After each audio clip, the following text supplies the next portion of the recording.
Дэлхийн банкны нийгмийн хамгааллын ахлах мэрэгжилтэн тунгалаг.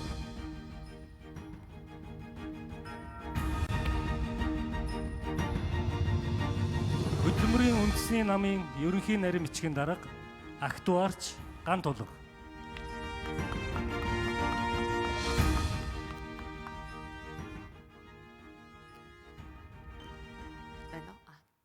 За сайн байцгаана уу?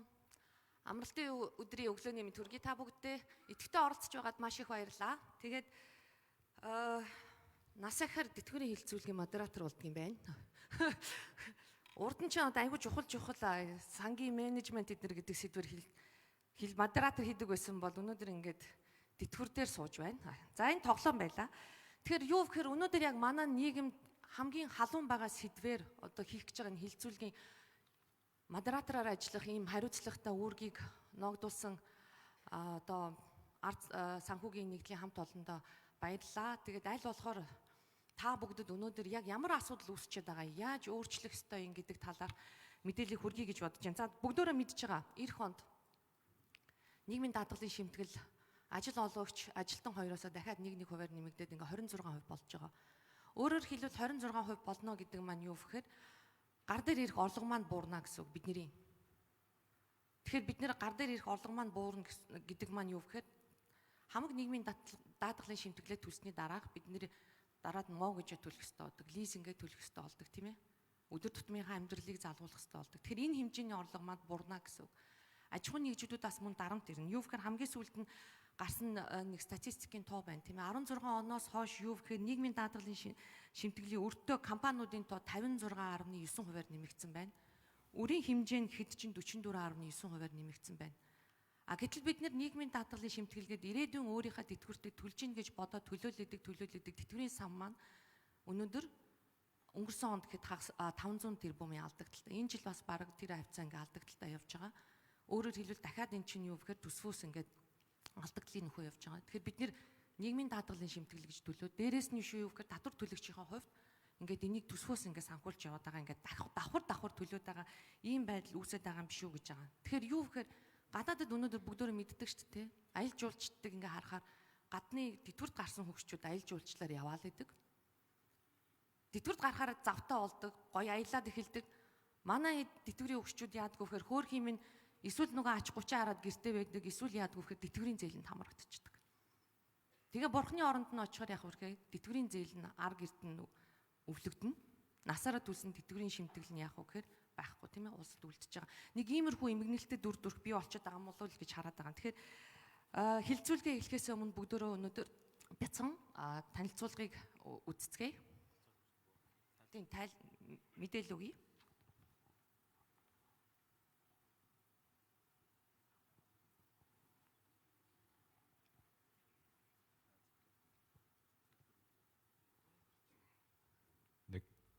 За өнөөдөр ерөнхийдөө бидний ярилцах гол сэдэв маань бол бид нар ингээд олон хүмүүстэй уулзхалаар хүмүүс маань бол нийгмийн даатгалын шимтгэл болон татвар хоёроо ерөнхийдөө хооронд нэг холь солидог. Учир нь яг нөгөө өгөөж авж байгаа өгөөж нь өөрөө ялгарч гарч ирэхгүй учраас их холдсон байлаа. Тэгэхээр өнөөдөр бидний хувьд бол ерөөсөө татварын асуудлыг бол ярихгүй зөвхөн нийгмийн даатгалын шимтгэлийг ярина.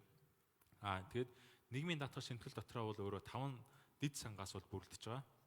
Энэ дотор бол тэтгэврийн даатгалын сан, тэтгэмжийн даатгалын сан, ажил үйлдлийн даатгалын сан, эрүүл мэндийн даатгалын сан, үйлдвэрлэлийн ослол мэргэжлээс шалтгаалсан өвчлөлийн даатгалын сан гэж 5 сан байгаа. Тэгэхээр бид нэр өнөөдөр зөвхөн тэтгэврийн даатгалын сангийн талаар ярилцах буюу өнөөдөр ажил олгогчоос ажилтнаас нийт 17%-ийг авж байгаа. Он гараад 19% болох энэ өөрчлөлтийн талаар ярилцах болно. За тэгэхээр эхний асуултыг би өнөр баяр төрийн нарийн бичгийн дараагаас асууя гэж бодож байна. Тэгэхээр саяхан хэлсэн тоонууд маань үнэн үү?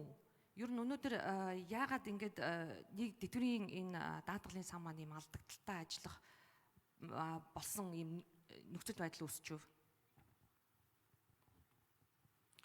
За сайн байцгаана уу, төрөлцөн ирсэн та бүхэндээ өнөөдрийн мэндийг хүргэе. За сая бас зарим тоо баримт статистикуудыг хэлэх шиг боллоо.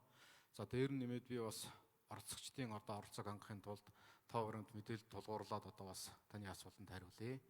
За одоо бол сайн хэлдгээр 5 сан байгаа.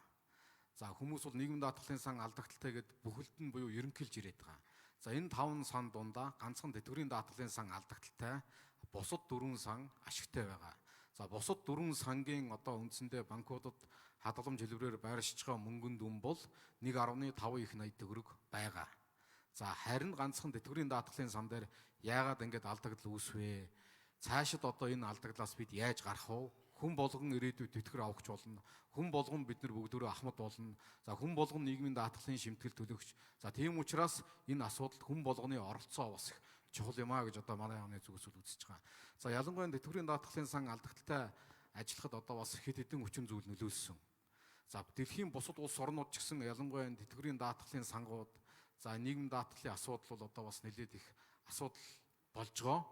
За тэгэхээр өөрөөр хэлбэл бусад улс орнууд дээр юу гэж хэлээд байна вэ гэхээр судалгаа хийгээд Дэлхийн банк болон одоо энэ олон улсын нийгмийн хамгааллын байгууллагууд нар судалгаа хийгээд за бусад ер нь дэлхийн дахин дээр бол нийгмийн хамгааллын энэ сан дээр ямар асуудал үүсэж байна вэ? Энд юу нөлөөлөд байна вэ гэхээр нэгдүгээр эдийн засгийн нөхцөл байдал, хоёрдугаар сонгуулийн амлалтууд, за залуучуудын хөдөлмөр эрхлэлтийн асуудлууд, за мөн дэлхийн дахинд одоо энэ насжилтын асуудлууд, хамрагдалт бага, за олон нийтийн хүлээлт их, за тэгээд дээр нь одоо хуурлалтын хувьд бол одоо шудраг ус байна.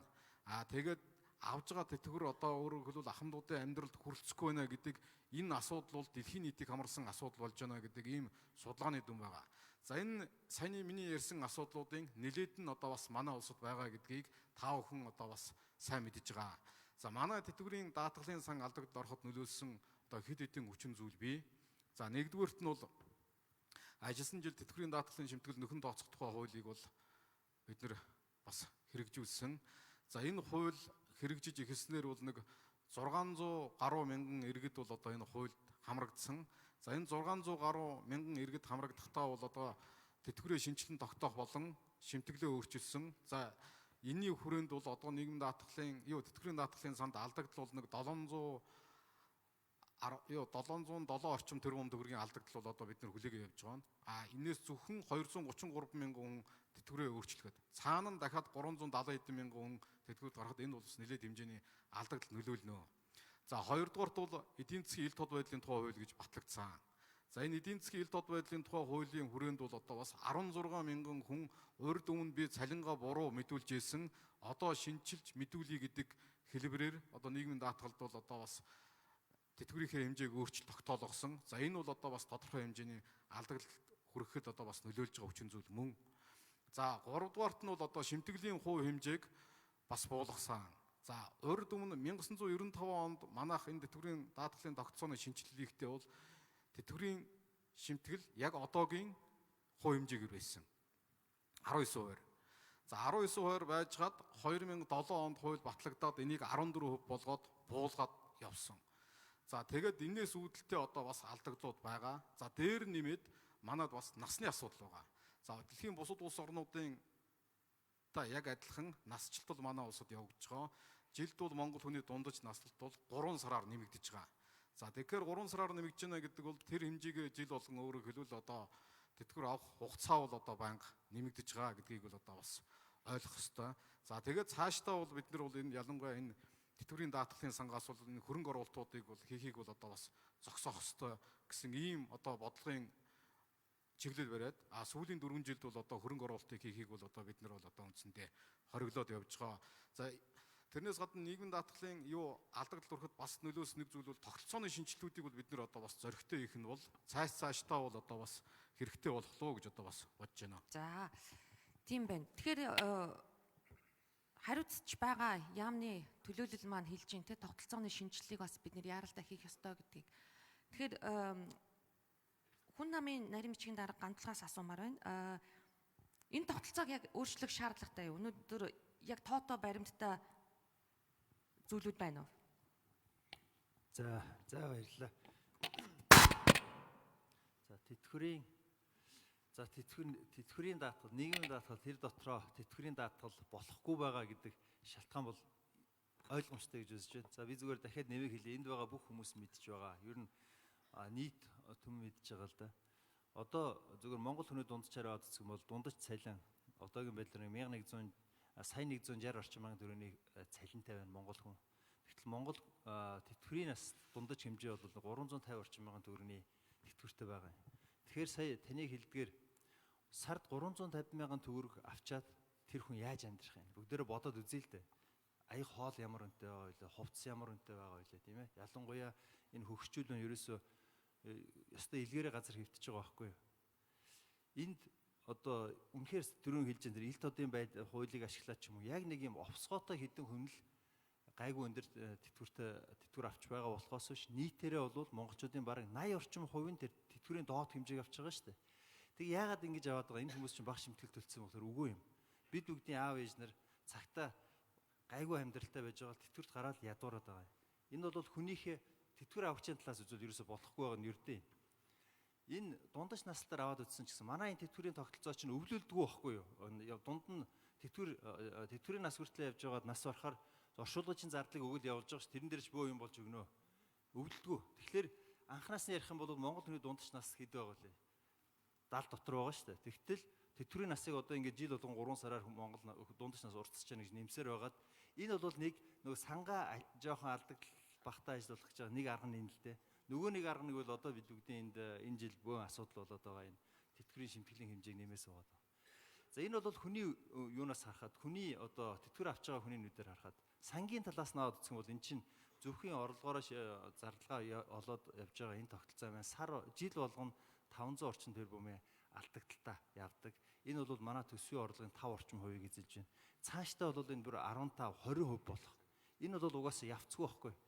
Энэ явцгүй гэдэг нь яг тогтолцоог нь эхлээ ярил л да. Тогтолцооны талаас бол энэ угаасаа явцгүй. Энэ нь юу гэхээр цалин суурилсан тогтолцоо маань дэлхийд даяараа алдагдaltaа ажиллаад бүгдээрээ шимтгэл суурилсан тогтолцоор шилжээд байгаа юм. Тэгэхээр энэ яагаад ингэж юм гэхээр угаасаа тэтгэврийн ямар ч тэтгэврийн сан дээр хоёр үндсэн эрсдэл байдаг. Нэгдүгээрт нь mortality risk буюу одоо хүн тэтгэврт гарчаад хэр удаан цаашаа амьдраад байна. Урт амьдраад байх тусам тэр чинь сандаа хэцүү болно шүү дээ. Хоёрдугаарт нь хөрөнгө оруулалтын эрсдэл. Хөрөнгө оруулалтын эрсдлийг урт хугацаанд тэгж бодиттой өндрөөр аваа явах маш хэцүү болсон учраас энэ тогтолцоо маань унаад байгаа. Гэхдээ би яг энэ дээр бол энэ тогтолцоо нийтийн юмыг ярмааргүй. Би энэ дээр Монголын асуудлыг ярмаар байна. Монголын асуудал чи өөр. Монголын асуудал бол юу гэхээр энэ тогтолцоонд ямар ч тогтолцоо байсан төр байхаараа энэ нийгмийн даатгалын сан дээр байгаа мөнгөний чинь тухайлбал тэр төрийн нарийн бичгийн дарга хэлж ш 1.5 их найдын чөлөө төлөвлөлт байгаа гэдэг. Энэ дээр чинь хулгай хийгээд байгаа маа. Үнийг чи аваачаад банкнд хямдхан бах хөтэ байрлуулчаа зөрүүг нь авах кармалчдаг гэдэг. Энэ бүр энэ угширчлаа штэ одоо. Өмнөх урд нь тэр ардсан намын дараа одоо улсын хурлын гишүүн Эрдэнэ ийм хэрэг толоо холбогдож гэнэ гэж одоо шүүх цагдаагаа яваадсан. Дөнгөж одоо жишээлбэл эрүүл мэндийн сангийнхан дарга алтууийг дарга бас сар болгон хэдийг чинь ингэж авдаг байсан юмаа гэд ингэ яваад байна. Тэгэхээр бид нар нэгдүгээрт, хоёрдугаарт гэх юм бол энэ тэтгэврийн энэ тогтолцоо руу чинь улс төрчид ерөөсөө шимтгэл төлөв хүмүүсийг аваачаал нэмээд хийгээд байгаа юм. Зүгээр сонгуулийн санал авахын тулд. Тухайлбал одоо хамгийн сүүлд одоо ирэх жилээс хэрэгжиж байгаа малчид хуваараар хөдөлгөмөр эрхлэгчдийг нийгмийн даатгалд нөхөж одоо хамруулах тий. За энэ дээр жишээлбэл бидний хийсэн тооцоогоор энэ сошиал дээр гэсэн зөндөө хүмүүс тооцоо хийсэн байна л да. Огт нийгмийн даатгалд хамрагдаагүй явж ирсэн нэг хүн байлаа гэж үзье л дээ. Тэр хүн тэтгэврийн насаа ойртсон 5 сая төгрөгөөр нэг удаагийн шимтгэл төлөөд тэтгэвэр жил болгон 3.2 сая төгрөгийн тэтгэвэр авах дайны ийм л хууль гаргаад авчиж байгаа байхгүй. Тэгэхээр энэ бол юу гэсэн үг вэ гэхээр энэ манай Монголын асуудал бол өөрөө энэ сангийн хулгайтай холбоотой асуудал. Үүнийг л бид нар эхлээд зэгслэх хэрэгтэй. Үүнийг бид нар эхлээд бас ярих хэрэгтэй хамтдаа. За тэгвэл Дэлхийн банкны хулгайгаа зогсоё. Мессеж бод. За Дэлхийн банкны төлөөлөл тунгалагаас асуумаар байна л да. Ганц удалгын ярьсан зүйлдээ санал нийцгүй. Бид нар өнөөдөр яг тэтгэврийн энэ тогтолцооны реформыг одоо хийх цаг нь болсон уу? За баярлалаа. Сая гандлага дээр хэлдэг тэг зарим зүйлдээ нь санал нийлж гэн зарим дээр нь санал нийлэхгүй. Одоогийн байгаа тогтолцоон дээр одоо тэтгэврийн сангийн засаглал чөлөөт сангийн үйлдвэрлэлийг одоо менеж хийж байгаа тэр арилжааны банкнд байршуулж байгаа тэндээс нь одоо алдагдж байгаа энэ юмнууд бол одоо нийтээр ярьж байгаа шүү дээ. Энийг бол засах хэрэгтэй. Хууль эрх зүйгээ сайжруулад, зохицуултыг сайжруулад, сангийнхаа удирдлагыг ямар байдлаар явуул зохистой юм бэ гэдгийг ингэж ярьж байгаа сайжруулж болно шүү дээ. Тэрнээс сангаас алдагдал гарч ийн хулгай хийж ийн гингуудаа өөр тогтолцоо руу шилжиж гэж арай тэгж дүгнэг байх тийм ээ. Тэгэхээр тэрэнд бас ялгаатай хандах хэрэгтэй хаа гэж. Тэгээ би энэ өнөөдөр энэ тэтгэврийн шинжилгээний чухал асуудал дээр энэ олон хүмүүс цуглаад бас сонирхол сууж байгаад нь бас талархаж байна. Энэ бол маш чухал, зөвхөн тэр тэтгэвэр авж байгаа хүмүүсийн асуудал биш. Бүх хүний, одоо бүх залуучуудын л ирээдүйтэй холбоотой шүү дээ. Тэгэхээр энэ тэтгэврийн шинжил хэрэгтэй юу гэвэл хэрэгтэй. Гэхдээ шинжил гэдэг нэрийн дор юу хийх гэж байна вэ гэдэг чинь өөртөө ямар зорилгоор шинжилэх гэж байгаа вэ? Эцсийн дүндээ бол тэтгэврийн бодлого, тэтгэврийн даатгалын систем гэдэг бол төр засгаас одоо Монгол улсынхаа иргэдийн ахмад насныхаа нийгмийн баталгааны хангах ийм одоо нийгмийн бодлогын хэрэгсэл. Тэгэхээр тэр зорилгоо хангахын тулд одоо байгаа энэ санхүүжилтийн тогтолцоонд болж байгаа юм уу? Эсвэл энийг яаж сайжруулах вэ? Өөр ямар элементүүд нэмж болох вэ? Эсвэл өөр тогтолцоонд шилжих гээд байгаа юм уу гэдэг чинь маш өргөн хүрээтэй гүнзгий судалж иж, гүнзгий ярьж иж, нарийн тооцоолж иж хийх ёстой юм асуудал байгаа гэдгийг л хэлье. Тэгээд дэлхийд дээр бол тэтгэврийн тогтолцооны асуудал бол зөвхөн Монголд биш, дэлхийн бараг бүх улсад одоо тулгымцсан асуудал болж байгаа. Гол шалтгаан нь бол хүн амын насжилт.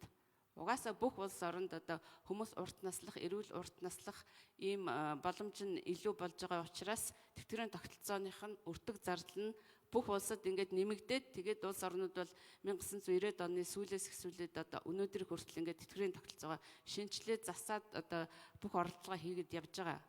Манай Монголын тохиолдолд тэр хүн амын одоо өөрчлөлттэй холбоотой, насжилттай холбоотой угаасаа одоо цаанаасаа байгалийнхаа жамаар гэдэг юм уу энэ болж байгаа одоо тэр хүчин зүйлээс гадна одоо хууль эрх зүй зохицуулалт хяналт шалгалт энэ механизмууд нь сул учраас энэ хажуугаар нь бас давхар одоо буруу гэдэг юм одоо зохистой биш юмнууд гараад алдагдлыг бол ихсэж байгаа нь бол үнэн л гэж бодож байна. Тэгэхээр энийг яаж сайжруулах вэ гэдэг дээр анхаарч ярих хэрэгтэй л гэж бодож байна. Тэгэхээр сая хэллээ. Нийгмийн даатгалын шимтгэл нэмэгдээд идэг, тэтгэврийн шимтгэл нэмэгдээд идэг. Дард иргэдийн дунд бухимдал байна л ойлгомжтой тэр бол тий. Яг тэгвэл тэтгэврт гарахаар өнөөдөр шууд эмзэг бүлэглэл рүү орчод байгаа байхгүй. 300 мянган төгрөгийн цалинтай хамгийн бага 350 мянган төгрөгийн тэтгэвэр аваад яаж амьдрах вэ тий. Тэгээ энэ бухимдал үүсэж байна. Тэгээ миний ойлгож байгаагаар энд нэг хүмүүс ойлголтгүй байгаа шүү дээ.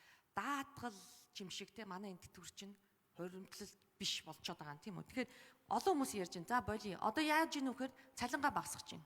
Нийгмийн даатгалын шимтгэл баг төлөхийн тулд тий цалингаа багасгах нь. Яах юм? Эний чинь төлөөд яах юм? Хаана хэдэн төгрөг ороод байгаа нь мэдэгдэхгүй юм чинь. Тэгэхээр юу гэхээр банкндаа хадгалж. Банкндаа хадгалсан нь илүү юм байна. Хугацаатай хадгаламж хийсэн гэдэг нэг ийм яриа гараад байна сүүлийн үед.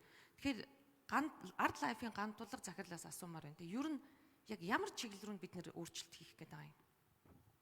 За энэ дээр бол яг бас Facebook дээр миний тооцоол хийсэн байгаа. Энэ болохоор жилийн нэг 13% үгээр тооцоход яаж өсөх юм бэ гэдэг тэр одоо нийлмэл хүүгийн тооцооллоор. Тэгэхээр энэ бол өсөлт нь бол өөрөө одоо жишээ нь яг өнөөдөр сая 100 мянган төгрөгийн дундаж цалинтай иргэн сарда 187 мянган төгрөгийг тэтгэврийн даатгалын санд бол одоо компани хувийн хоёулаа нэлээд өгч байгаа. За энэ мөнгийг бол 30 жилийн хугацаатай хадгалахад бол одоо байгаа бүтц байгаа шүү дээ. Одоо энэ 12% хүүтэй ч юм уу те. Би бол 13%-аар бол жишээ авсан. За тэгээд тооцоод гаргахад бол нийт 828 сая төгрөгийн одоо нийт одоо хоримтлал үүсч гарч ирж байгаа. За тэгээд 828 сая төгрөгнөөс үргэлжлүүлээд одоо яг нэг хүүгийн зарлагдаг тийм хадгаламжийн бүтээгдэхүүн рүү оруулахад энэ бол сар болгон 9 сая төгрөгийн одоо чинь хүү тухайн үлдэгдэл дээр бодогдоод явах тийм. Аялал нийцтэй энэ мөнгөөр чинь бүгдөө. Тийм. Тэгэхээр энэ бол нөгөө 300 мянга 9 сая шал өөр зүйл те. Тэгэхээр энэ дээр бол яг нэг хувийн тэтгэврийн сан гэдэг зүйл маань бол өөрөө хууль эрх зүйн хувьд бол яралтай гараад бол эхлэх шаардлага бол байна гэж харж байгаа. За тэгээд миний хувьд одоо яг сүүлийн 1 сарын хугацаанд бас маш олон залуучуудтай, олон хүмүүстэй яг энэ чиглэлээр одоо санаачлаг гаргаад ажиллаж байгаа хүмүүстэй бас уулзлаа. Тэгээд энэ дээр бол надад бас хамгийн их таалагдж байгаа зүйл нь юу гэхээр өнөөдөр яг Монгол улсад жишээ нийгмийн даатгалын газар нь банкнд очиод мөнгө хадгалж болоод байдаг те. Тэгвэл одоо хувь хүмүүсээс асуулт асуухад за таны одоо Монгол улсад хамгийн баталгаатай мөнгө хадгалдаг газар юу вэ? Ус төрийн байгууллага уу эсвэл арилжааны банк уу? Арилжааны банк гэж дийлэнх нь хариулах бах те. Тэгвэл арилжааны банк чи өөрөө юу юм? Хувийн хвшилжтэй те. Хувийн банк. Одоо тэр чинь ард нь эзэн байгаа те. Тэгэхээр энэ бол өөрөө институт буюу одоо засаглал байгаамаа. Энэ засаглал өөрөө зөв байж иж одоо тухайн институтөөр доктортой ажиллана эргээд яг одоо удаан хугацаанд оршиж энэ өгөөжийг одоо 10 жил, 20 жил, 30 жилийн дараа гаргаж өгөх юм байна гэж харж байна. Тэгэхээр өөрөөр хэлбэл гандуулгын санал болгож байгаа энэ тогтолцооны өөрчлөлт гэдэг маань юу гэхээр мэдээж төрийн өмчт одоо тэр нийгмийн даатгалын сан нь байж тийм үү, тэтгэврийн даатгалын сан байна. Хажууд нь юу гэхээр хувийн тэтгэврийн сангуудыг бий болгооч. Тэнд хуримтлал хийх хувийн тэтгэврийн сангуудыг бий болгооч гэсэн үг. Тэгээ энэ дээр одоо яг түрүүн бас яг уулзалтын өмнө хэлсэн нийгмийн даатгалын сан бол өөр ингээд 5 дэд сангаас бүрддэг. Өнөөдөр бол тэтгэврийн даатгалын сан онцлоё гэж байгаа. За энэ дээр бол яг тэтгэвэр гэдэг зүйл маань уг нь бол даатгал гэдэг бүтээгдэхүүн өөрөө эрсдэл гэдэг зүйлтэй бол байнга уягдаж гарч ирж идэг бүтээгдэхүүн байгаа. Тэгээ нөгөө одоо нийгмийн даатгалын сангийн 4 сан маань бол яг эрсдэлтэй холбоотой уягддаг бүтээгдэхүүн. Тэтгэвэр гэдэг зүйл маань хизээч одоо яг гинтийн зүйл биш юм байна л да. Өнөөдөр бид нэгээс гинт сууж хахад гаднаас хүн орж ирээд та нар бүгдээрээ тэтгэвртэй гарцсан шүү гэж хизээч хэлэхгүй. Бид нэр тэтгэврт гарах өдрөө мэдчихийдэг. За насаа мэдчихийдэг. Тэгэхээр энэ өөр ингээ хуулиар зохицуулагдсан энийг төлөвлөж идэг. Энэ өөрөө эрсдэл биш буюу даатгалын бүтээгдэхүүн биш. Энэ өөрөө сан хэлбэрээр явах ёстой. Тэгээд энэ нөгөө тэтгэврийн даатгалын сан гэд нэрлэлчээр яадгүй гэхээр энэ даатгал гэдэг үг маань нэгдүгээрт яг эргээд одоо чинь хуулийн дээр ямар хамгаалт болоод очиж чинь гэхээр таны мөнгө өвлөгдөхгүй. Яагаад гэхээр энэ чинь даатгалын үйлчлэгээ байсан. Хураамж исэн баггүй юу гэдэг. Тэгээд тэр мөнгийг яаж ч хүүхдээ тэрийг авчдаг. Нэг хамгаалт. Хоёрдугаарт даатгал гэдэг үг орсноороо тухайн мөнгөн дээр хүү өгөөж тооцоход өөрөө хүлээхгүй болчих. Энэ мөнгө заавал өсөх шаардлага. Тэгэхээр одоо удаан жилийн хугацаанд өнөөдөр ингээ 30 жил явах энэ хугацаанд бидний нийгмийн даатгал төлж байгаа, хуримтлуулж байгаа мөнгө ингээд нэг юм тогтмол хүүгээр ингээд айгүй багаар өсөө яваад байдаг. Гэтэл эдийн засаг инфляц нь өөрөө одоо 90-ад оны их үед бол их өсвөрлөлттэй одоо 20-р тогтоолч юм уу. Тэгээд ирэхлээр бидний нөгөө баг өсөж байгаа мөнгө маань асар богино хугацаанд идэгдээд дуусчих байгаа байхгүй энэ өсөлтөндөө, энэ мөнгөнийхөө өсөлтөнд. Тэгэхээр бидний хувьд бол энэ хувийн тэтгэврийн сан маань бол өөрөө эргээд зөвхөн ганц юм арилжааны банкн дээр биш. Эргээд хөрөнгийн бирж дээр очдог. Эргээд даатгалын салбарлуугаа ордог ийм бүтээгдэхүүн байх хэрэгтэй юм байна гэж харж байна. Өөрөөр хэлбэл тий. Хүн болгоны нэр дээр данс нэрнэ гэсэн үг шүү дээ. Нэрийн данстай байна. Таны төлж байгаа мөнгө чинь тэнцэнэ хүн болгоны нэр дээр данс хөтлөн тийм үү? Тэр нь хэд зэрэг хөрөнгө оруулж гин үү? Ямар өгөөж өгж гин үү гэдгийг нэг хүн болгонд яг банкны одоо дансны хуулга шиг харагдаж байгаа юм шүү дээ. Тэ хуримтлал үүсэж гин гэсэн үг. Таны нэр дээр тэ саяхан хэлдэг шиг тэ одоо насны 30 жилийн дараад нь юу хүү? Нэг 400-аас 60 мянган төгрөг жил сар болгон төлөөдөөвэл нэг 900 сая төгрөг нь юу? 60 мянган төгрөг гэхлээр нэг 400 сая. 400 сая төгрөгийн хуримтлал бий болж гинэ л гэсэн үг болох нь шүү дээ, тий. За тэгэхээр ийм хувийн одоо тэтгэврийн сангуудыг бий болгох зайлшгүй шаардлагатай байна. Энэ чинь хоёр ийм багантай олё гэж байгаа юм байна. Тэтгэврийн одоо тогтолцоо. Тэгэхээр Алтай захирлаас асуумаар байна. Ер нь энэ тэтгэврийн сангууд энэ хуримтлал бий болгодог энэ тэтгэврийн сангуудын ач холбогдол нь юу юм бэ? Эдийн засгтайх ач холбогдол. Одоо тэр дотор таны одоо энэ толгойлж байгаа хөрөнгөний зах зээл дэх ач холбогдол. За сайн байна уу? Энэ торон цугласан бүх хүнд энэ өглөөний мэндийг хүргэе. Ер нь бол Монгол улсад тэтгэврийн шинжилгээ өөрөө зайлшгүй шаардлагатай. Учир нь юу гэхээр бид бүхэн өнөөдөр энийг нийгмийн даатгалын шимтгэл гэж хэдийгээр нэрлэж байгаа боловч энэ өөрөө яг одоо начир дээр бол энэ өөр татвар болцсон. 20 хэдэн хувь нэмэх нь бид нар одоо орлогын албан татвар төлж байгаа. За түүн дээрээ нэмэх нь бид нар одоо хийж байгаа бараа үйлчлэгээ хөдөлთა авах болгондоо бид нар 10% нөөц төлдөг. Ингээд нийтдээ бид нар бараг 40-50 орчим хувийн татвар төлдөг. Нэлээд тийм өндөр татвартай улс орн болчиход байна л да. Тэгэхээр энийг бид нар татвар гэхээсээ илүү шимтгэл болгох шаардлагатай. Тэгээ сая ганц тулгын захирлын хэлснээр бол энэ нь өөрөө хөрөнгө оруулалтын сан. Тэгээд энэ нь өөрөө хөрөнгөний зах зээл рүү эдийн засгийн гол одоо тэтгэгч гол баг нь болох хөрөнгөний зах зээл рүү орох шаардлагатай. Бид нар олон улсын хэд хэдэн улсын практикийг бас болоод үзсэн л дээ. Тэр нь бол бид нартэй ижил төвчнөөс эхэлсэн зүүн Европын зарим орнууд, за зөвлөлт холбоот улсын бүрэлдэхүүнд байсан улсууд, за барууны орнуудын практикийг бид нар судлаад аваад үзсэн. За үүн дээрээс харахад бол ер нь бол яг хэдийгээр энэ улсын болон хувийн тэтгэврийн сан гэж байдаг боловч эцсийн дүндээ хөрөнгө оруулалтын сан хэлбэрээр үйл ажиллагаа явуулдаг юм байлээ. Энэ нь бол энэ нийгмийн даатгалын шимтгэл хувийн тэтгэврийн тогтолцоог зайлшгүй нэвтрүүлж энэ нь өөрөө хөрөнгө оруулалтын сан хэлбэрээр явах юм шаардлагатай. За хөрөнгө оруулалтын сан болсноор яах вэ гэхээр бол энэ мөнгө өөрөө өнөөдөр Монгол улсад нэн чухал дутагтаад байгаа урт хугацааны капиталыг Монгол улсад гаргаж байна. Монгол улсад өнөөдөр байгаа хөрөнгийн боломж юу гэхээр бол банкн дээр бийж байгаа хадгаламж байдаг. Энэ нь бол 3-аас 12 сарын хугацаатай. Энээс урт хугацааны мөнгө байдгүй. Энэ ч утгаараа Монголд хүний зээлийн хүү өндөр байдаг. Тэгэхээр бол Монгол өөрөө харьцангуй залуу улс. 70 орчим хувь нь бол эдээс доош насны 35-аас доош насны ийм залуучууд байд. Тэгэхээр энэ залуучууд өөрөө өөрсдийнхөө ирээдүйн хуримтлалыг тухайн тэтгэврийн сангуудад бий болгосноор одоо юу гэдгийг дунджаар 35 гээд аваад үзэх юм бол 20 гаруй жилийн дараа тэр хүмүүс аавна гэхэлэр 20 гаруй жилийн хугацааны хөрөнгө бий болчих нь л дээ зах дээр. Тэгэхээр энэ нэг талаасаа тэр хөрөнгийг бий болгох. Нөгөө талаасаа бол өнөөдөр Монгол улсын одоо томоохон бизнесүүдэд дутагтаад байгаа хөрөнгө тэр нь бол өнөөдөр өртөг өндөртэй байж байгаа. Тэр хөрөнгийг өөрөөр хэлбэл зээлийн хүүг буруулснаар Монголын бизнесүүд хөгжих одоо бололцоо боломж нь бүрдэнэ гэсэн. Тэгэхээр энэ нөгөө талаасаа тэр ирээдүйд хийж байгаа хуримтлалаараа дамжуулаад одоо тухайн хүн өөрөө тухайн тэр томоохон бизнесийн тодорхой хэмжээний хувь эзэмшиж болчихж байгаа. Компаниуд өөрөө өөрсдөө хэрэгтэй урт хугацааныхаа капиталыг хөрөнгийн захаас авчиж байгаа. Ингэснээр бол өөрөө эдийн засаг одоо бид нар гадны ямар нэгэн зээл туслан мэдээж хэрэг одоо юу гэдэг гадны зах зээл дээрээс бид нар бонд юм босгох юм нь бол өөрөө байх шаардлагатай. Гэсэн хэдий ч дотоодынхоо нөөц болцоог ашиглаад эдийн засгаа хөгжүүлэх тийм томоохон үе таалга нэгдэнэ гэж харж байгаа юм л да. Тийм бай. Тэгэхээр хөрөнгө оруулалтын сангуу за тэтгэврийн сангуу чи хөрөнгө оруулалтын сан хэлбэрээр ажиллаж эхлэх нь байна тий. Эдийн засаг руу хөрөнгө оруулах. За аж ахуйн нэгжүүд урт хугацааны хөрөнгө оруулалт гэдэг ингээд тал талын ач холбогдолтой баялагын хуваарлалт явагдана хамгийн гол нь тий. Өнөөдөр одоо баян ядуугийн зөрүү ямар байгаа вэ лээ. Тэгэхээр энэ за тогтолцоог тэгвэл яаж бүгдөө шилжих вэ? Өнөр баяр дарга. За тогтолцоо руу бол бид нэр одоо манай өөрийн тогтолцоо бол хуваарлтын тогтолцоотой байгаа. За хуваарлтын тогтолцооноос бид нар бол ер нь үе шаттайгаар хуримтлалын одоо саний яриад байгаа тогтолцоо руу орё гэж байгаа. За манай хөдөлмөр нийгмийн хамгааллын яам дээр бол ажлын хэсэг гараад хувийн нэмэлт тэтгэврийн даатгалын тухай хуулийн төсөл хийгээд ерөнхийдөө бол бэлэн болж байгаа. За энийг бид нэр эхлээд санхүүгийн байгууллагуудтай хэлцээд тэгээд дараачаар нь иргэд олон нийтээр хэлцүүлээд за энэ болж гэнэ үү гэдгийг хэлцүүлгүүдийг бол явуулна. Гэхдээ бид нар бол үе шаттайгаар явуулна. Шууд өөрөөр хэлбэл энэ лүү орё гэдгийг бол одоо манай яамны зүгээс бол болгоомжтой хандж байгаа. За яагаад вэ гэхээр дэлхийн бусад улс орнуудын одоо шууд шилжилт хийсэн улс орнууд зарим нь энэ хувийн тэтгэврийн даатгалын сангууд нь хүндрээд буцаагаад улсын тэтгэврийнхээ сан руу орж байгаа ийм орнууд бол бас бий. Нэг.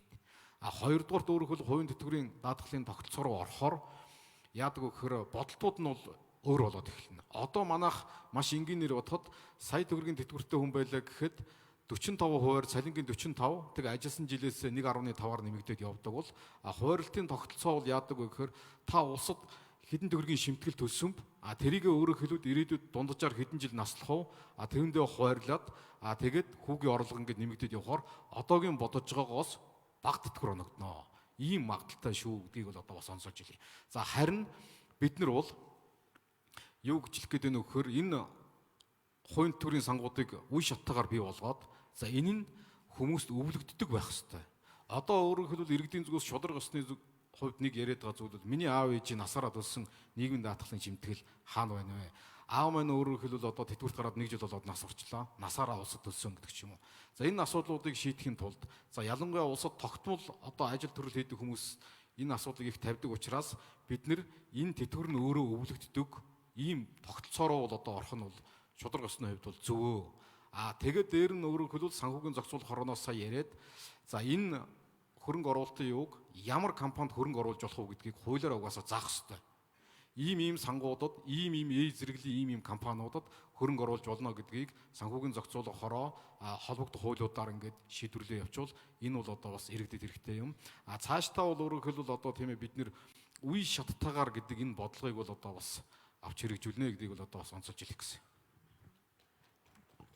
За. Заал баярлж хүлээж авч гин.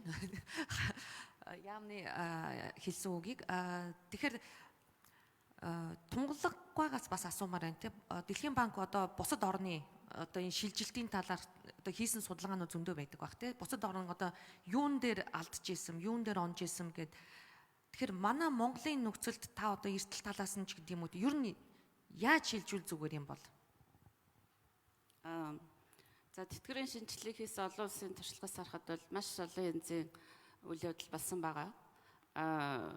ер нь бол зарчмын хувьд одоо тогтолцооны мөн чанар талаас нь аваад үзвэл хоёр өөр янзын яриад байгаа шүү дээ. Нэг нь бол одоо эв санааны нэгдлийн зарчим буюу хойролтын тогтолцоо гэж одоо манай Монголд байгаа тогтолцоо тий. Нөгөөх нь бол одоо хуримтлалын тогтолцоо буюу одоо зах зээлийн зарчим руу илүү ороод одоо тэр хүмүүсийн төлсөн шимтгэл нь зах зээл дээр эргэлдээд өсөд өөрөө чинь одоо өндөр настай болоход өсөд тэтгэр болно гэсэн ийм хоёр зарчим байгаа байхгүй юу? Хоёр зарчмын өөр тогтолцоо байгаа. Тэгэхээр манай Монгол улсад байгаа тогтолцоо эхнээсээ тэр хойролтын тогтолцоо. Тэр нь юу гэсэн үг вэ гэхээр өнөөдрийн төлсөн шимтгэл төлөгчдийн мөнгө, шимтгэл өнөөдрийн тэтгэр авж байгаа хүмүүсийн тэтгэр болоод явна дутуугийн төрөөс нөхөд явж байгаа байхгүй юу? Тэрнээс бол тэр манай нэрийн дансны тогтолцоо чинь хийсвэр нэрийн дансны тогтолцоо шүү дээ. Хийсвэр гэдэг нь юу вэ гэхээр та ийм цалин мөнгнөөс ийм шимтгэл төлөөд явж байгаа юм байна. Тэтгэврт гарахад чи энийг чи ингэж тооцноо л гэсэн тийм хийсвэр тогтолцоо болохоос биш бодиттой одоо тунгалгын мөнгө тунгалаг гэдэг хүний дансан дээр бол байхгүй. Эхнээсээ дизайнераа тийм тэгээд явдаг тогтолцоо. Тэгээд дэлхий дээр одоо дэлхийн одоо улсынхаа хэмжээнд ийм тэтгэврийн тогтолцоотой улсууд бол 120-30-ад улс гэдэг юм байна. Энэний 70-75% нь бол ийм л зарчимтай тогтолцоотой. Энэ дотроос 30-ад улс нь бол одоо хоримтлалын тогтолцоо руу шилжье гэд одоо өөрийнхөө тэр үндсэн системийнхаа тогтолцоог хоримтлал руу бүрэн шилжүүлээд одоо 90-ад оны эхээс эхэлсэн. Тэгээ 90-ад оны сүүл 2000 оны эхээр шилжсэн 30-ад улсаас бол одоо өнөөдрийг хүртэл 18 улс нь буцаад энийг одоо чадахгүй байна, болохгүй байна гэд болсон. Болохдоо тэнд нөлөөсөн хүчин зүйлүүд бол маш олон байгаа. Гэхдээ болоогүй тэрийг аваад явж байгаа улсууд байгаа. Тэр нь гэхдээ арай цөөхөн одоогор нэг 12 улс байгаа. Тэгэхдээ тэр хуримтлалын тогтолцоо руу шилжих оролдлого хийгээд буцсан улсуудын жишээг аваад үзэхээр одоо Төв Европ, Зүүн Европын улсууд ихэнх нь бол одоо хуучин социалист систем улсууд манай Монголд ижил төстэй системтэй байсан. Тэгээд энэ өөрийнхөө хойролтын тогтолцоог одоо хоримтлалын тогтолцоор бүрэн шилжүүлэх юм шилжилтүүдийг бол хийсэн байгаа юм. Тэгээд яг үр дүн юу болов гэхээр одоо тэр тогтолцоог шилжүүлсэн санаачилж байсан, дэмжиж байсан хүмүүсийн ард түмний одоо хүлээж байсан үр дүн бол гараагүй. Тэрэн дээр маш олон хүчин зүйл нөлөөлж байгаагийн нэг нь бол яг тогтолцооныхоо мөн чанартай холбоотой. Тэр хуримтлалын тогтолцоонд бол таны төлсөн шимтгэл одоо бүх хүмүүсийн төлсөн шимтгэл нийлээд нэг юм сан болоод тэгээд одоо хөрөнгөний зах зээл дээр гарах нь шүү дээ. Тэгэхээр тэр хөрөнгөний зах зээл дээр орсон хөрөнгө оруулалтынхын өгөөжөөс хамаарч тэтгэвэр нь өсөхгүй юу гэдэг асуудал гарч байгаа байхгүй юу? Тэгэхээр тэр олон улсын туршлагаас харахад одоо тэр Зүүн Европ, Төв Европын одоо 8 улсуудын бүгдээрээ ингэж буцсан улсуудын жишгээс харахад бол хөрөнгөний зах зээл дээр ороод олсон ашиг нь бол өгөөж нь дандаа хасах. Унгар, Польш хэдүүлээ нэг 3 улс дээр бол нэмэх байсан. Гэхдээ тэр нь бол дунджаар нэг 2-3% өгөөжтэй байсан гэж байгаа. Тэгээд өгөөж байхгүй болохоор тэр мөнгө чи өсөхгүй шүү дээ нэгдүгээр тийм ээ. Хоёрдугаар тэр санг менеж хийхэд бол маш их хүртэг зардалтай. Гуравдугаар нэг хамгийн том тулгардаг асуудал нь юу вэ гэхээр одоогийн энэ шимтгэл төлж байгаа хүмүүсийн шимтгэлийг тусдан сан болгоод одоо хөрөнгөний зах зээл рүү гаргалаа гэхэд нөгөө талдаа бол тэтгэвэр авахч хүмүүс байна шүү дээ тийм ээ. Өнөөгийн тэтгэвэр авахч хүмүүс одоо жил ингээд нэмэгдээд орж ирж байгаа. Тэр тэтгэвэр авахч хүмүүсийн мөнгийг хаанаас төлөх вэ гэдэг асуудал гардаг байгаа байхгүй юу? Тэгээ хуучин бол энэ шимтгэлээс ихэнх нь одоо тэтгэвэр болоод явж исэн бол тэр шимтгэлийн мөнгө чинь тусдаа одоо сан болоод хөрөнгөний зах зээл рүү гарсан тохиолдолд энэ одоогийн тэтгэврийн мөнгийг хаанаас төлөх вэ гэхээр улсын төсвүүдээр бол маш их төсөв гардаг, зардал гардаг. Тэр нь бол зөвхөн 1-2 жилийн асуудал биш, 40 жил, 50 жилийн асуудал байгаа байхгүй юу? Тэр хүмүүсийн жишээл тэр жишээнүүдээс харахад тэр зардлаа даахгүйгээсээ болж их буцдаг байгаа юм. Улс дээр бол өөр байсан. Хамгийн өндөр нь бол Польш байсан. Дотоодын нийт бүтээгдэхүүний 16% хүртэл тийм одоо шилжилтийн зардал гарсан. За тэгэхээр бусад орны жишээн дээр бол ийм байсан юм байна. За хууль тэгвэл яг энэ туршлага дээр нь одоо юу гэдэг нь туршлагаас нь бид нар суралцаад за алдаа захирал хэлье. За их баярлалаа. Ялангуяа зүгээр Төв болон Зүүн Европын орнууд бид нар Польшийн жишээг бид нар үзсэн л дээ. Тэр нь анх 93 онд илүү бүрэн хувийн тэтгэврийн тогтолцоо руу ороод 98-аас 2000 он руу буцаад холимог тогтолцоо руу шилжсэн юм байна лээ. Учир нь бол сая таны хэлсэн тэр тухайн эрсдлүүд бол гарч ирсэн. Гисэн хэдий ч бол юу вэ гэхээр холимог тогтолцоо гэдэг нь улсын нийгмийн даатгалын тухайн тэр одоо юу гэдэг систем нь явж байгаа боловч хажуугаар нь хувийн тэтгэврийн сан өөрөө явж байна. Ер нь бол эргээд одоо юу гэдгийг дэлхийн дахны хандлага юуг харахад бол тэтгэврийн сан гэдэг өөрөө хөрөнгө оруулалтын сан хэлбэрээр үйл ажиллагаа явуулж ээж өгөөж өгнө гэсэн тийм одоо ер нь концепц байгаа юм байл л дээ. Яг одоо. Харин тэгээд тулгуур эднэр гэж ярихаар хүмүүст ойлгомжгүй байж магадгүй. Нөгөө сонгуулийнхаа тогтолцоо шиг холимог гэдэг яриад ойлгомжтой юм шиг байна тий. Төр төлж байгаа нийгмийн даатгалын одоо тэтгэврийн даатгалын шимтгэл нөгөө талдаа нөгөө хувийн тэтгэврийн санд төлөв. Гандлага хүн намын гандлага захирлаас асуумаар байна л да. Тэгэхээр бид нэр одоо яаж хэлж шаардлагатай гэж хэлээд байдаг. Одоо сая тэгэхэд тунгалаг захирал бас хэллээ шүү дээ. Бусад орны жишээн дээр амжилтгүй явсан жишээнүүд байна гэд. Та энэ дээр юу гэж хэлэх вэ? За би энэ дээр шулуухан хэлье. Энд одоо хөрөнгө оруулах гэж сонирхдаг жоохон мөнгө ойлгодог хүмүүс байгаа байх гэж бодоод энэ айцаагаа хаях хэрэгтэй. Худлаа ингэж айлгадаг. Төрөөс 99 онд тэтгэврийн даатгалын шинжилгээний талаар төрөөс баримтлах, бодлого баримтлахдаа 2005 оноос эхлээд хагас баримтлал шилжээд одоо ирэх 21 оноос эхлээд бүрэн баримтлалтаа шилжинэ гэж явж ирсэн шүү дээ. Тэгээ сая 15 онд энийг хийхдээ 2030 оноос гээд нөгөө нэг манайхан нөгөө нэртэй хүмүүс хэлдэж шүү дээ. Бидний юу хөш дуусчээж энэ ус өөрчлөгдөх юм байна гэж. Тэгээ бид нарыг бидний залуу насын чинь энэ хүмүүс чинь хулгайлаад байна шүү дээ.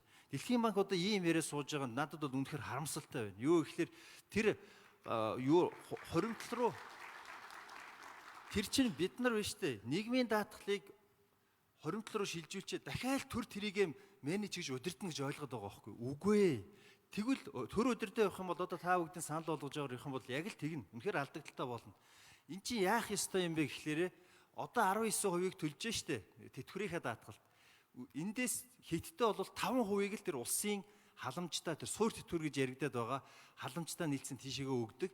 14% хүн өөр дээрээ хадгалдаг юм л болох ёстой. Тэр тогтолцоог тэтгэврийн шин тогтолцоог цоо шинээр бий болгох ёстой. Энд эрсдэлгээ яриад ингээд ийм эрсдэл байна алга болоод байна гэж энэ бол хувийнх байх ёстой. Хувийн менежмент байх ёстой. Хувийнх гэдэг маань одооны ХХК биш байхгүй юу? Банкыг яаж Монгол улсын банкны шин тогтолцоог бий болгосон юм? Монгол банкны зохицуулалтаар яаж бий болгосон? Тэрийн шиг тэтгэврийн ийм шин тогтолцоог бий болгох ёстой. Бүх банкуд тэнд хэлж шít хувийнх шүү дээ одоо. Энд чинь засаглал нь сайн байхаар, зохицуулалт нь сайн байхаар, хууль эрх зүйн орчин сайн байхлаар чинь хамгийн найдвартай санхүү хөрөнгө хадгалдаг ийм байгууллага болоо хувирцсан монголчууд бүгдээр банкнд ажиг хичээд байна шүү дээ. Үүнийхээ оронд банкнд хийх биш тодорхой хэсгийг нь тэтгэврийн сандаа хийдэг ийм байх хэрэгтэй. Тэтгэврийн санд хийх юм маш олон давуу тал байдаг.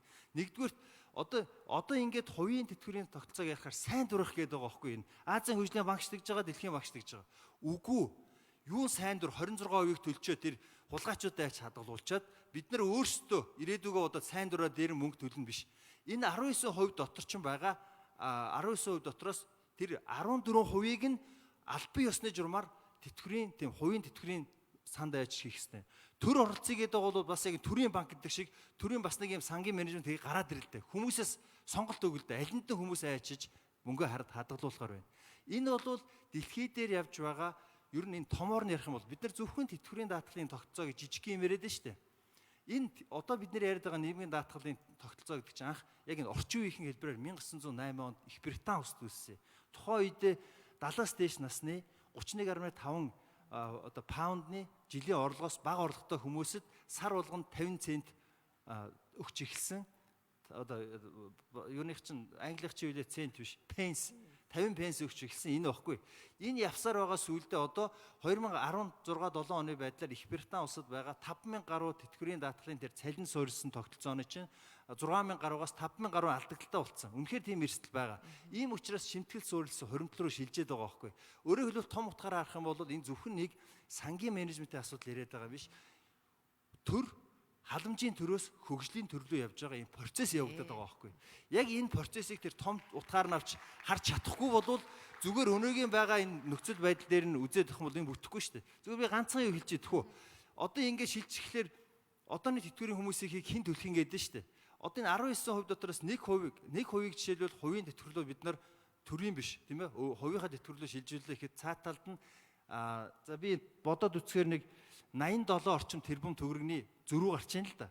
Энэ 87 тэрбум төгрөг одооны байга дээр нэмэлтээр за 90 тэрбум гэдэг үзье тийм ээ.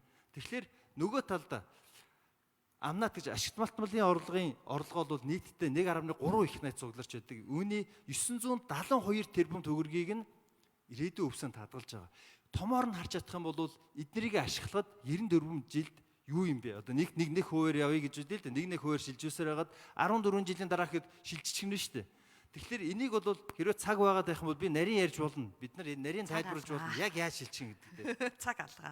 Энэ үнэхээр халуун сэдв юм байна. Манай панелистууд амар идэхтэй яаж хажуунаас би яри. Модераторын хэрэг байна уу тамины энэ чинь. За тэгэхээр за гандлага захирал. За сая ерөнхийдөө Дэлхийн банкны яг хэлсэн саналыг өнөөдөр бид нар бас яг сонсох хэрэгтэй. Яагаад тэгэхээр энэ нэг эргээд эрсдэл байхгүй. Бид нар хувь руу орохдоо засаглалын хувь зөв орох хэрэгтэй. Засаглал нь өөрөө зөв байх хэрэгтэй. Би гандлага эдийн засгчтай бас яг санал нэг байна. Яагаад тэгэхээр бид нар бол хоцорсон уу гэвэл хоцорсон. Бид нар 20 жил, 10 жил хоцорсон явж байгаа байхгүй юу? Багада 10 жил хоцорсон явж байна. Тэгэхээр энэ шинжилгээг бол яаралтай хийх хэрэгтэй. Хийхдээ бид нар алдах эрх байхгүй. Алдахгүй хийн. Засаглалаа бид нар зөв одоо гаргаж ирэх хэрэгтэй. Одоо жишээ нь сүүлийн үед нэлээд өсөд байгаа одоо жишээ нь Хятадын яг энэ тэтгэврийн сангийн өсөлтүүд байна те. Тэгэхээр энэ дээр бол ихэнх одоо хөрөнгө оруулалтын сангууд яг тэтгэврийн сангууд бол ганцхан ингээд удирдах зөвлөлгээд байхаас гадна хажуу талдаа хяналтын зөвлөлгээд хяналтын зөвлөл нь ерөөс үйл ажиллагаанд оролцдоггүй дотоод аудитаа удирддаг мөн гадаад аудитаа сонгодог юм үүрэгтэй мөн яг тухайн одоо тэтгэврийн одоо хоримтлалын санд хамгийн их ажилчид нь тэтгэврийнхаа одоо хоримтлалыг үүсгэж байгаа тэр компанийн эзэн нь юм уу эсвэл тухайн компанийн хамт олонны яг сонгосон төлөөлөл нь очиод одоо суудаг жилийн мандат аваад тэгээд нөгөө талдаа болохоор удирдах зөвлөл нь бас яг ямар хүмүүсээс бүрдэж байгаа нэхлээрэ мөн бас яг тухайн тэтгэврийн санг одоо яг бүрдүүлж байгаа эсвэл яг тэр тухайн тэтгэврийн санд одоо тэтгэврээ хоримтлуулж байгаа хүмүүсийн томилсон одоо жишээ нь эдийн засагч нар юм уу яг тэр усууд ингээд яг тэр одоо удирдах зөвлөлтнөөрөө суучж байгаа. За тэгээд нэг талдаа хяналттай нөгөө талдаа мэрэгжлийн удирдлагаар хангагдаад гүйцэтгэх удирдлага нь бол тэр тухайн сангийн хөрөнгийг ямар одоо мэрэгжлийн хөрөнгө оруулалтын сангаар удирдуулах уу одоо ямар хөрөнгө оруулалтыг хийх үү гэдэг дээр бол шийдвэрийг гаргаа явж идэг. За энэ дээр дахиад нэг зүйл нь юу гэхээр яг ер нь бол гэхдээ яг адилхан зүйл яриад ах шиг байна. Гантлага эдийн засагч болон тунгалаг эдийн засгийн нарын хувьд бол шат дараалтайгаар хийх хэрэгтэй. Яг тэр бутсан улсуудын гол шалтгаан нь бол огцом хийц. Шууд улсынхаа хувь руу шилжүүлээд тэнгууд тухайн одоо юу гэдэг яг 14% өнөөдөр одоо тэтгэврийн сангийн 14%-ийг нь хувь руу шилжүүлээ л да. Тэгэх юм бол хөрөнгөний бирж маань бас хангалттай бэлэн биш байна. Энд дээр чинь багаар орж ирэх хэрэгтэй. Энд дээр нөгөө эхнээс нь мөнгө орж ирж иж компаниуд одоо MCS юм уу те 5-7 юм уу одоо 5 тийм 5 богд ч юм уу те энэ том групп компаниуд жишээ нь жилийн 13%, 14, 15%-ийн хүүтэй урт хугацааны санхүүжилтийг сонирхож л байгаа шүү дээ. Гэхдээ өнөөдөр ягаад хөрөнгөний бирж рүү орж ирэхгүй нэхлээрээ тэр мөнгө нь яг тэр хэмжээний нөхдүүдийн сонирхож байгаа хэмжээний мөнгө байхгүй учраас тийшээ орж ирэх сонирхол нь байхгүй байна. Тийм учраас одоо Гонконгийн хөрөнгөний бирж дээр очиж тэр одоо хувьцаагаа гаргаж байгаа байхгүй.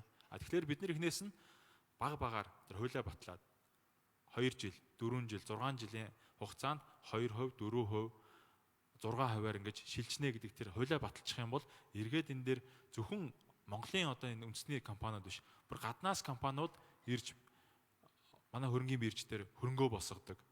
Тэгээд эргээд тэр ногд ашгаа биднэрт өгдөг тэр зүйлийг бий болгоно. Тэгэхээр би хөрөнгөний биржийг бас яаж бэлдэх хэвтэй юм гэхээр нөгөө талдаа сайн компаниуд орж ирэх хэрэгтэй. Бас одоо байгаа сайн компаниуд манаас төвлөрлөө бууруулах хэрэгтэй.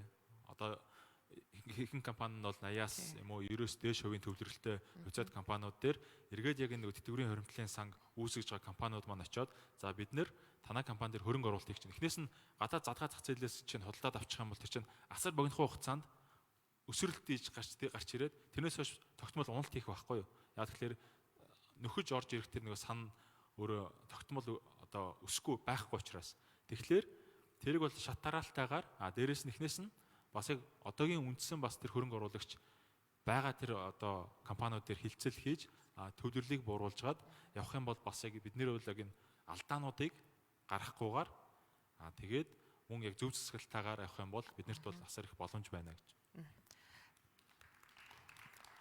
За тэгэхээр яг энэ шилжилтийн тал дээр одоо эрсдэл тал дээр өнөр аяар дарга юу гэж хэлэх вэ? За ямар үед шилжилт хийх вэ? Бусад улс орнуудын туршлага жишээ түүхүүд байдаг.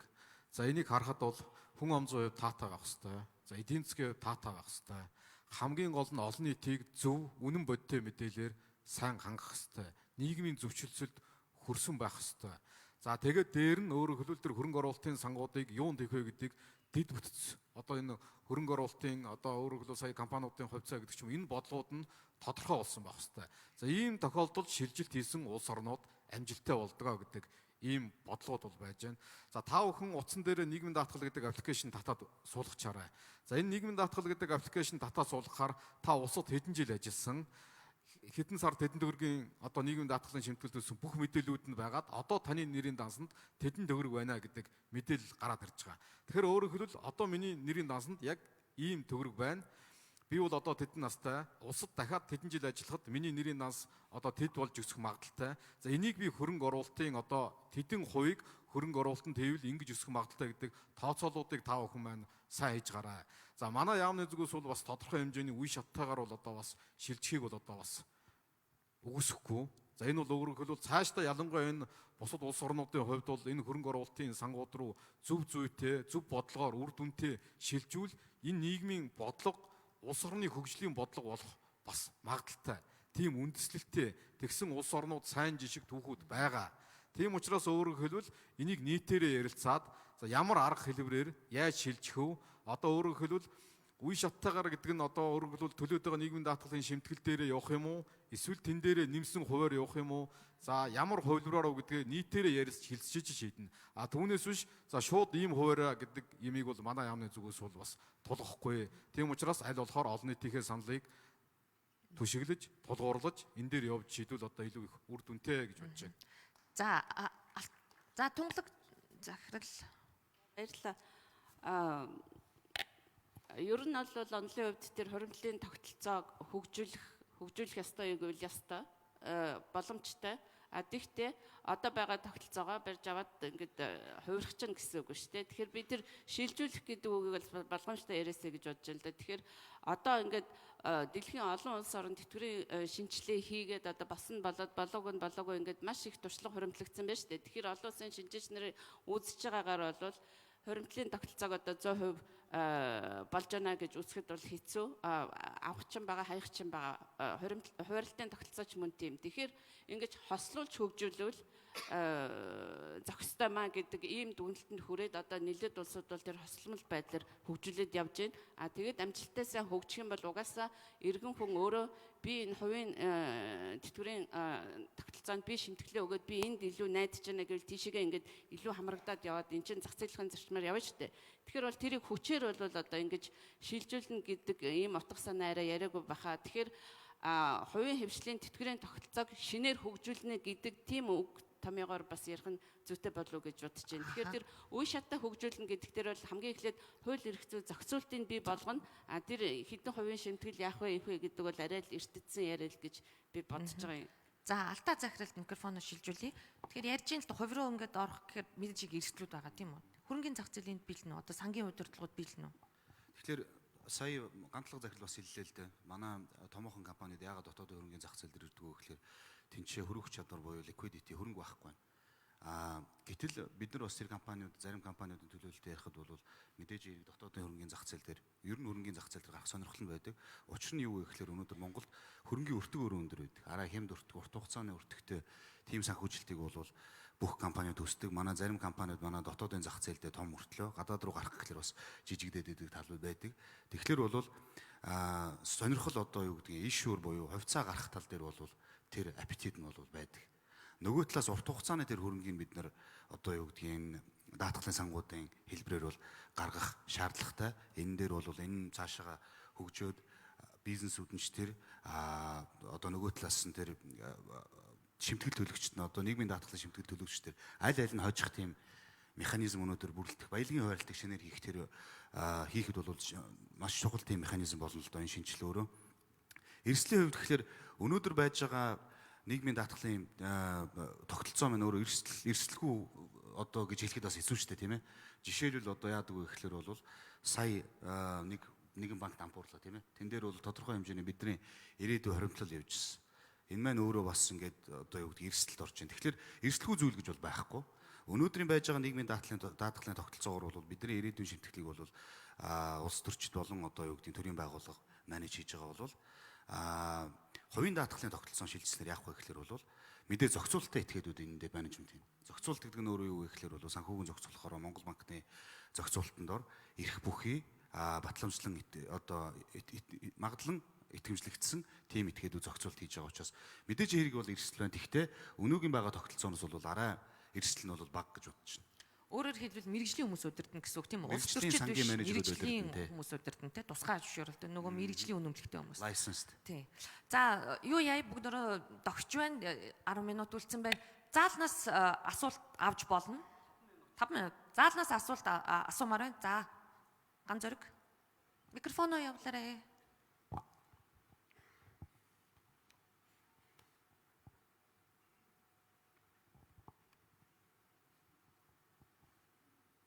Нэг микрофон явуулж. За.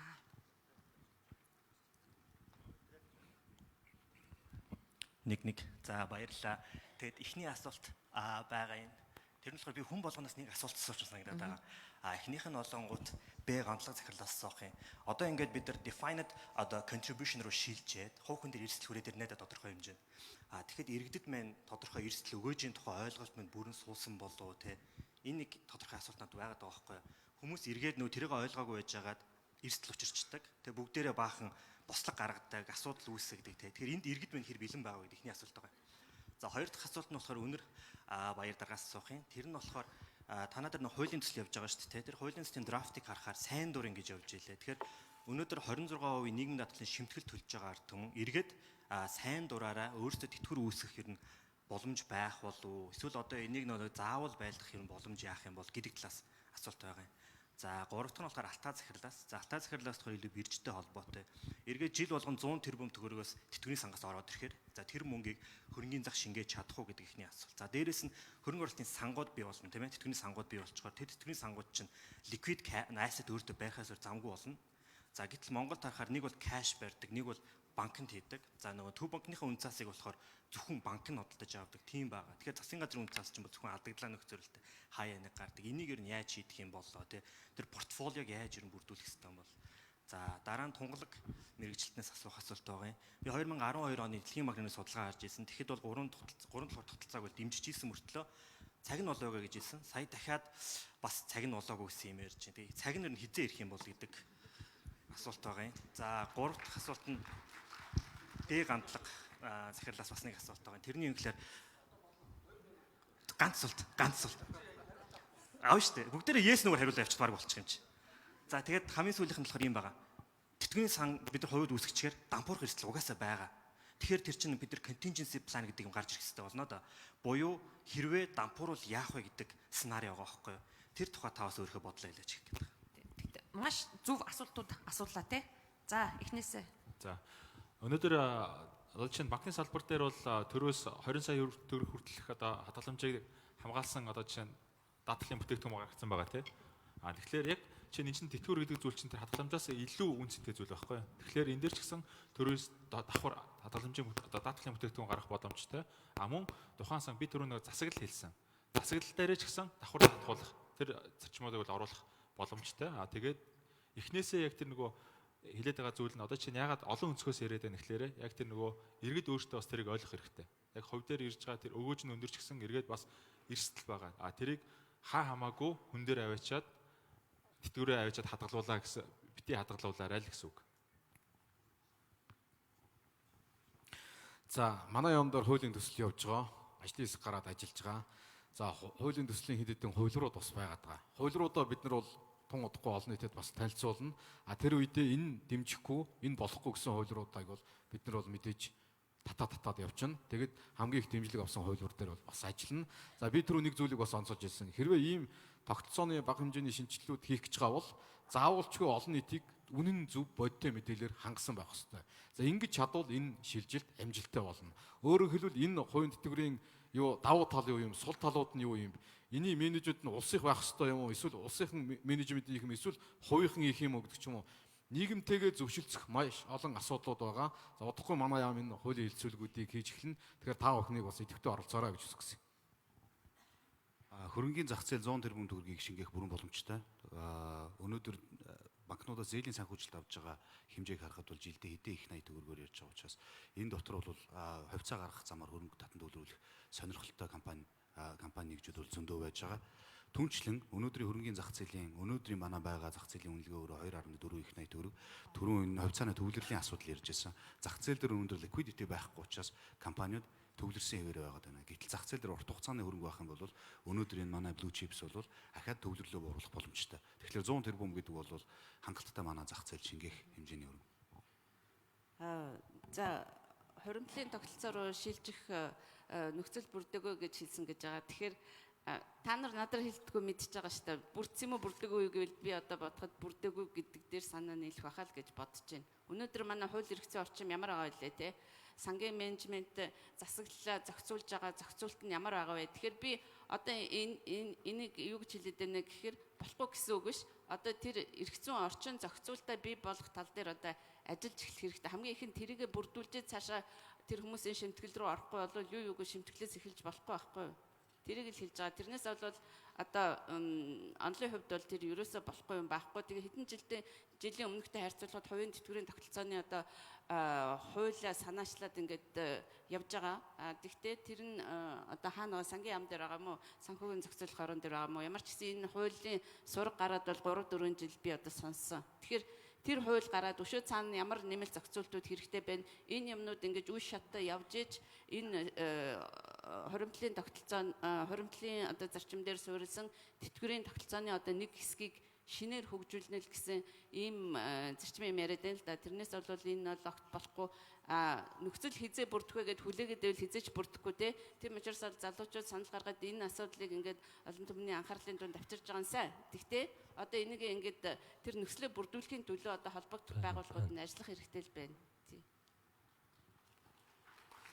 За ер нь хамгийн одоо баримжаа авахар ярих юм бол тэтгэврийн сан дампуурах юм бол банк яаж дампуурахаар яаж юм те тэрнтэй л төстэй байдлаар шийдэн. Гэхдээ тэтгэврийн сангийн дампуурд бол банкны дампуурлаас ч илүү зохицуулттай, илүү хараа хяналтанд байдаг. Юуник ч юм ба штэ. Жил болгон төр хяндгун штэ. Мэргэжилтнүүд хяндаг байхгүй. Аудитын компани ороод актуарч дээр тооцоог чинь урт хугацааны хөрөнгө оруулалт хийсэн байгаа штэ. Урт хугацааны хөрөнгө оруулалт чинь нэг өдөр ингээд паркт бүгд дампуурдаг байхгүй. Тэгэхээр энэ дампуурлын асуудлыг бол хэрвээ дампуурах юм бол төр үүргээ хүлээн. Тийм учраас энэ хяналтыг бол мэргэжлийнхнийг бүгднгийн орцод айгүй маш нарийн зохицуулттай. Банкнаас ч илүү зохицуултаагаар ингэж явдаг ойлгомжтой. Зүгээр энэ дээр хэлэхэд би одоо энэ дуусчих шиг байна. Манайхан Норвегийн сан эдэр гэдэг зөндөө ярьдаг. Би энэ дээр Норвегч 2 сан байдаг гэдгийг ойлгоосоо. Нэг нь 1967 онд байгуулагдсан National Insurance Fund шүү дээ. Эхлээд улс чинь энэ нийгмийн даатгалын сангаа босгож байж дараа 1990 онд Global Fund-а бий болгосон шүү дээ. Манайхаа аваачаа шууд 2 дахь сангийн дуурайж агаад ирээдүйн өв сангийн хууль гэсэн.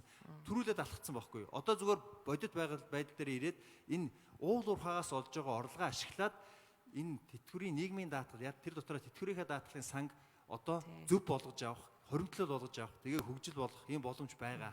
Үүнийг маш яаралтай хийх хэрэгтэй. Үүнийг хэн хийж чадахгүй гэхэлэр шинэ үеийн шүү. Та бүгдгийн бид бүгдгийн шинэ үе хийхээс биш. Одоо бол харж байхад бол одоо энэ манай ахмад үед хийж чадахгүй. Чад тийм мэдлэг байхгүй, хүсэл байхгүй. Харин нийгмийн даатгалыг томруулаад энийгээр улс төр хийгээд эндээсээ хулгай идэж сууж байгаа юм л юм байна. Шулуухан гэдэг ийм л юм байна. Тэгэхээр өнөөдөр юу гэхээр энэ тэтгэврийн сангийн энэ реформ гэдэг сэдв өөрөө хүндэгдэж байгаа нь маш чухал те. Маш олон жил ингээ ужиграад ингээ шийдэгдэхгүй яваад байсан асуудал. Тэгэхээр юу гэхээр улс төрчдийн сонгуулийн амлалтанд байнга өртдөг бидний ирээдүйн амьдралын баталгааг хангаж чадахгүй байгаа энэ тогтолцоог өнөөдөр заашгүй шаардлага одоо өөрчлөх шаардлагатай юу гэж шаардлагатай. Мэдээж шилжилт болгон эрсдэлтэй. Эрсдлийг бид нар бусад орны туршлагаас судлах хэрэгтэй. Хууль эрх зүйн орчноо тодорхой болгож ээж мэдээж шилжилт хийх хэрэгтэй. Бид энэ заалнаас асуумаар байгаа юм. Та нар шилжилт хийхийг зөвшөөрж гинөө гараа өргөдөө. Зөвшөөрж байгаа юм да. Харин тийм бүгдөө ийм байгаа байхгүй. Баяр хүргэе. Тэгэхээр юу гэхээр шүүмжлээд тараас шүүмжлээд суугаад байх биш байхгүй юу бид нэр те. Өнөөдөр юу гэхээр сая гандлага загсалч гэсэн хэлж бид нар бүгдөө хэлж гин урайлж гин. Бүгдөө зүгээр ингээ шүүмжлээд суугаад байх цаг өнгөрцөн. Үйлдэл айгуу чухал болцсон бидний те. Тэгэхээр өнөөдөр бид нар юу гэхээр өнөөдрөөс эхлээд бид нар онлайн петишн эхлэнэ. Юу гэхээр та нар ч гэсэн бүгдөө тэрэнд оролцоорой. Тэтгэврийн реформ хэрэгтэй гэдэг дээр. Тэгэх юм бол юу гэхээр эх онд одоо сонгуул болно. 2020 онд сонгуул болно.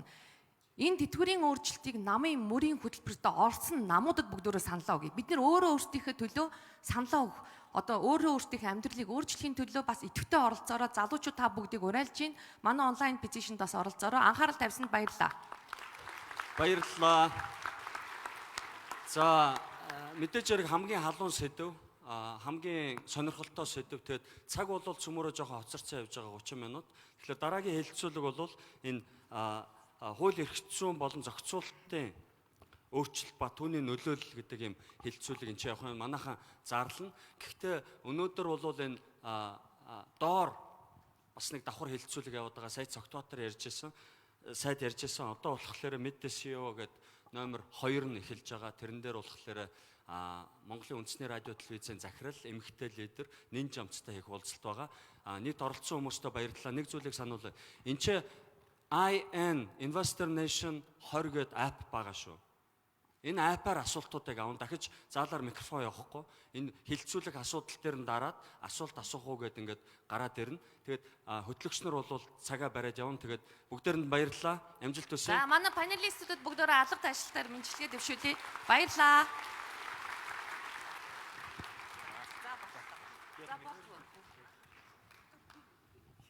За би нэг 15 минутыг дахиад авчмаар ган. 10 минут. Окей. Хамгийн чухал юм шүү дээ. За би мөнгө төлсөн юм чинь яриад. Арга хэмжээг ивент